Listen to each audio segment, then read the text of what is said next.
and a long prison term.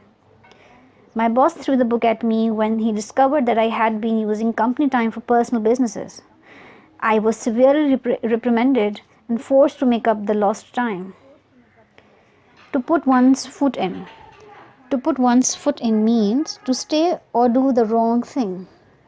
To say or do the wrong thing. This idiom is used with the noun phrase one's mouth or the pronoun it. Fred usually put his foot in his mouth when he called his supervisor by the wrong name.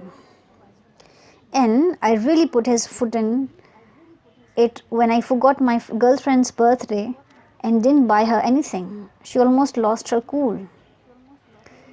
To be up for grabs.